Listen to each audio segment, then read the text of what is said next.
So hello, today I am going to discuss the right to marriage, the case which is ongoing for same sexual individual or homosexual individuals in the Supreme Court, and the LGBTQIA plus community issues. I want to look them also. I want to discuss all of this with a detailed overview and way forward to deal with this right to equality for marriage under Special Marriage Act issue for the LGBTQ community. Okay, so let's start our discussion.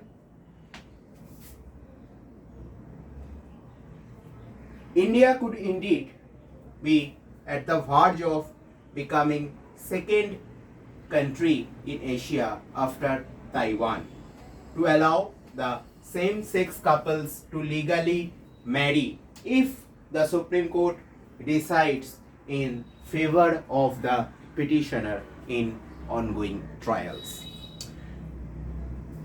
The right to marriage is controversial and divisive issue on the ideological lines, especially when it is brought through a judicial dictate. Because you all know, whenever judicial dictate comes over the society, it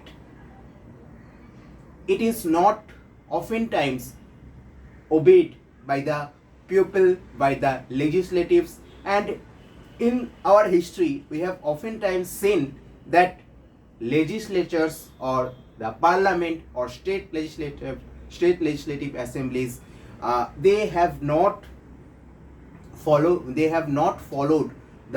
guidelines given by the courts or judiciary. In that case, you can say this as a contempt of court, but it happens in our country. Okay.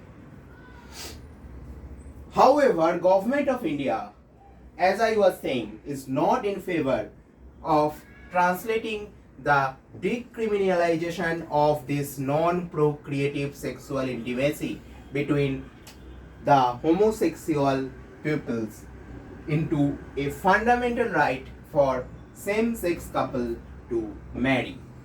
So, when did the judiciary decriminalize the practice of this non-procreative sexual intimacy?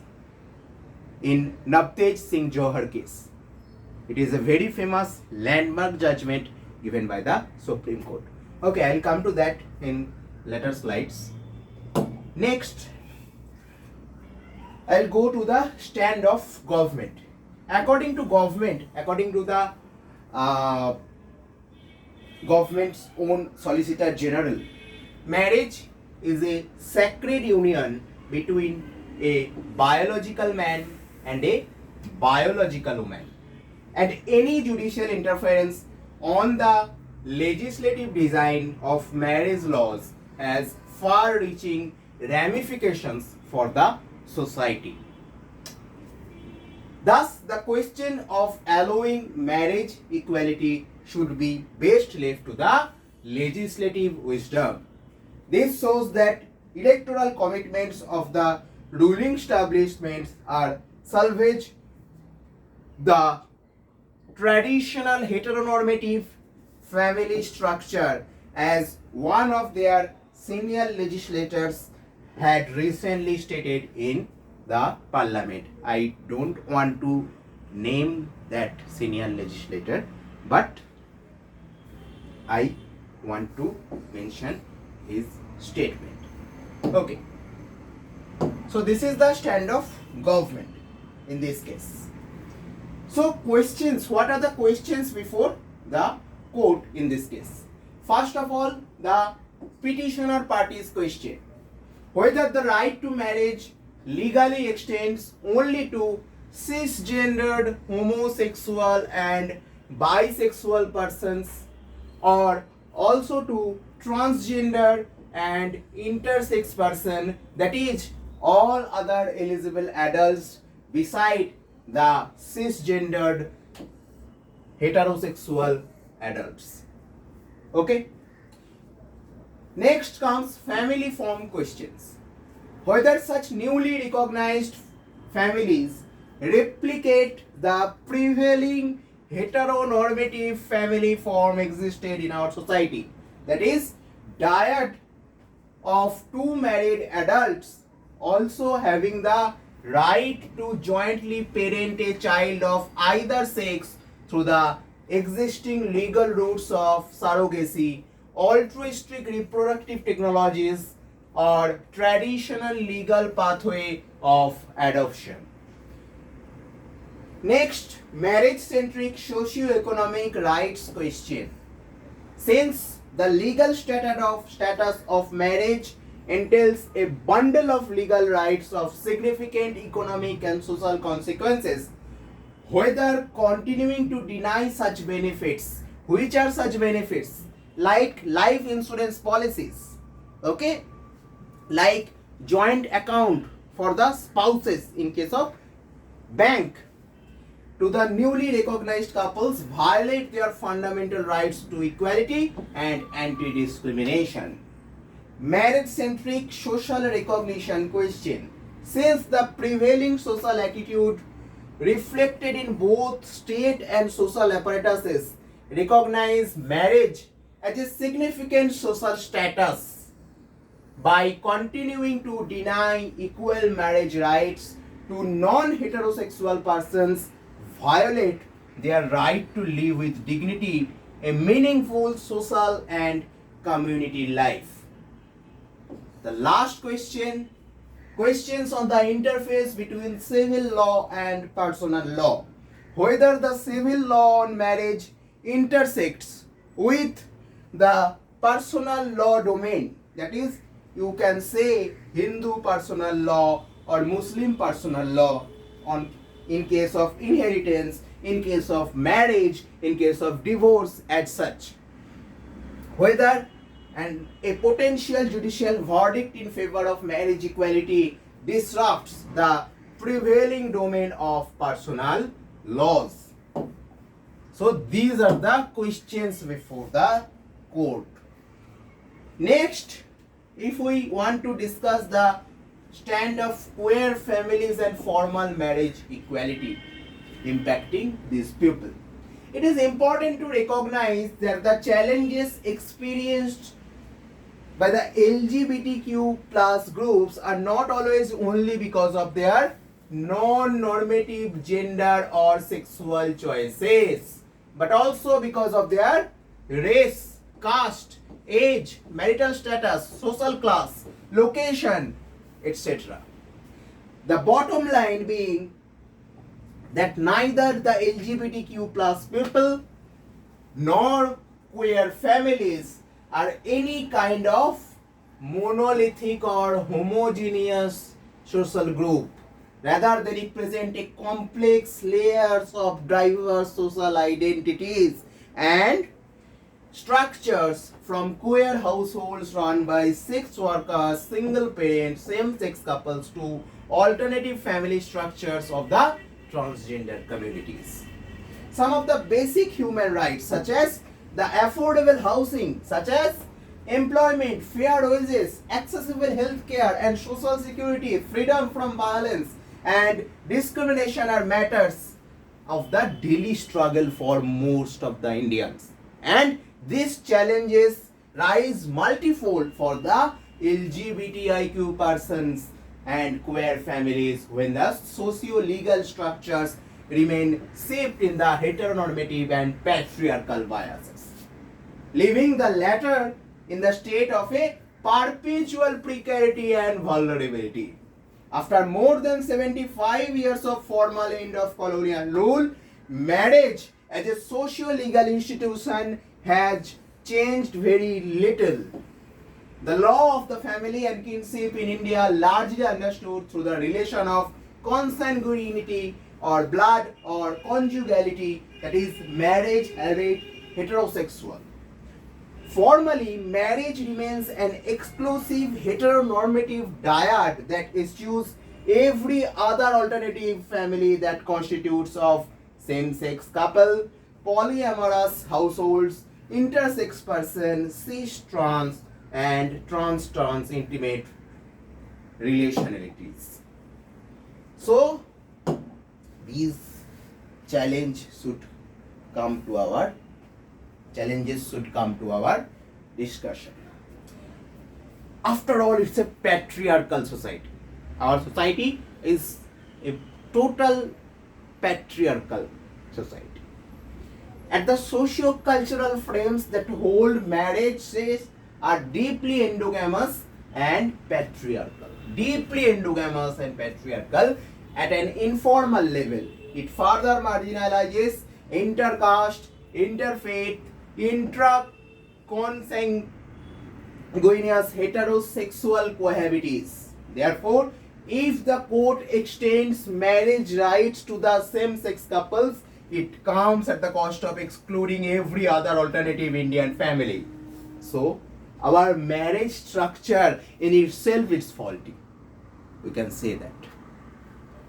Thus, activists and policymakers need to be conscious that the struggle for a formal regime of marriage equality will change the lives of only a privileged few who are mostly cisgendered, middle class, English speaking, urban, Savarna among the vast, diverse LGBTQI plus group. The ongoing petition could potentially allow eligible same-sex couples to marry, but at the cost of the square families that would still be ineligible to marry. We have to note that. Okay? Next, the larger battle ahead. Violence is a day-to-day lived experience or lived experience by these community persons in India. Studies broadly categorizes violence under three heads. One, violence in public spaces that include bullying that LGBTQ plus children and youth in education, sports, medico-psychiatric institutions, discrimination against these individuals and families in accessing equal opportunities in employment, housing, banking, property and other vital private rights. Besides violence in public places and threat to incarceration experienced through complicit role of the police, media and the courts. Next comes violence in the private spaces. That includes disciplining the queer bodies within structures of the family and community on matters of essential personal choices such as dressing, such as association, body language, mobility, etc. Self-violence inflicted by the queer individuals on account of internalized phobia that results from epistemic incorrectness at the levels of the self, the levels of the society and the levels of the state. So these are the categories of violence daily experienced by many LGBTQ plus persons or many people from this community daily experience these things.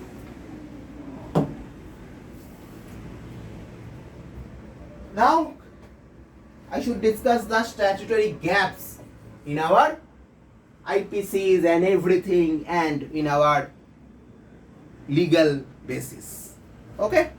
In addition to the criminal statutes that need to be reformed, legislatures need to freshly address the issues of honor crimes, conversion therapy done by some quacks or some medical professionals, domestic violence and criminal justice systems treatment to these persons. The broader category of honor crimes includes a bunch of crimes such as murder, arson, rape and other forms of sexual assault, harassment that are committed against same-sex, interfaith and intercaste couples in the name of restoring purportedly lost family, caste, or community honor. It is rooted in the endogamous nature of kinship prevalent in South Asia, where feelings of love and intimacy, choice of one's partner in marriage are deeply regulated by the social customs of purity enforced through extra-legal caste community institutions. For example, Khap Panchayats prevalent in northern India. Okay? While seeing that none of the state legislatures or parliament had taken this recommendation seriously, the Supreme Court in the Shakti Bahini versus Union of India case had issued certain preventive, remedial and punitive guidelines to the state. Supreme Court upheld the underlying rights jurisprudence that espouses one's right to autonomy, dignity and privacy under the Justice case Puttaswamy versus Union of India case, and then Navdeep Singh Johar versus Union of India case verdicts. Okay? So, time and time again, the courts intervened.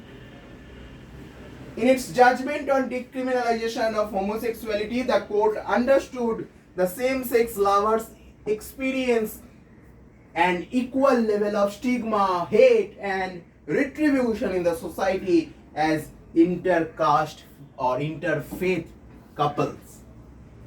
Although constitutionally the criminal justice system cannot discriminate based on the gender identity of a sexual abuse victim, but the recently enacted Transgender Persons Act of 2019 purports to do the same. The maximum punishment for sexually abusing a transgender person is only 2 years under Section 18 of the Act, whereas the maximum punishment for raping a woman happens to be life imprisonment under Section 376 of Indian Penal Code. So there is a difference. So again, it is violation of right to equality. Although the Protection of Women from Domestic Violence Act 2005 recognizes violence among unmarried cohabitants, that is, in case of living relation also, this act is applicable. But the law applies only to heterosexual cohabitees, and that too protects only women and not even men. So these are the statutory gaps which we must take a look at. So the departure from Section 377 or a victory in the ongoing court battle on marriage equality does not make the life of these people easy overnight. There is a gamut of different colonial and post-colonial laws that needs to be reviewed. For example, sexual harassment, rape and domestic violence need to be gender neutral. Anti-trafficking laws should get safe for sex workers and their families. Unscrupulous use of obscenity and public nuisance laws that harass sex workers and transgender persons must be stopped. Beggary prohibition laws should not be used by the state to harass and detain these homeless transgender people. Despite the Delhi High Court having struck down Bombay Prohibition of Begging Act 1959 in Harshmandar versus Union of India case, and the Supreme Court having read down the Section 377, the appropriate legislatures have chosen not to repeal them. That's why I earlier said, time and time again, the legislatures are making contempt of court. This means that technically these laws could again be revived with subsequent legislative enactments, or they could be judicially even overruled by higher constitutional court or a larger bench of its judges. So, what's the conclusion? There are so many problems regarding this community. So, how to conclude our discussion? It would be ideal if the activists and policymakers realize the real potential and worth that marriage equality ought to be constitutionally entailed, so that its benefits are accessible not just for a few select people within this large group of people. This would require a long-term and inclusive grassroots level of activism, a more democratic planning of legislative lobbying and litigation strategies. The march towards achieving equality and inclusion is, after all, going to be a long one. However, while lobbying for any legal reforms on the LGBTQ plus inclusion and recognition, policymakers and activists must strategize on focusing over what is currently lacking. What is currently lacking? So far we have discussed that. Okay? The legislative reforms must be systematic and structural instead of being piecemeal. Public opinion must be gathered through an open pre and post statutory public consultation held with different LGBTQ plus groups, civil society and other stakeholders, which in case of our country seems to be missing in most of the bill passed so far. Periodic studies must be carried out to determine the nature and the scale of socio-economic challenges experienced by the LGBTQ plus groups. So, these are the suggestions which I should mention, or I think these are the suggestions, or these are the way forward for these petitioners who are fighting for same-sex marriage equality. Thank you for attending the session. Be mentally fit, keep yourself mentally fit and physically fit. Thank you. Bye-bye.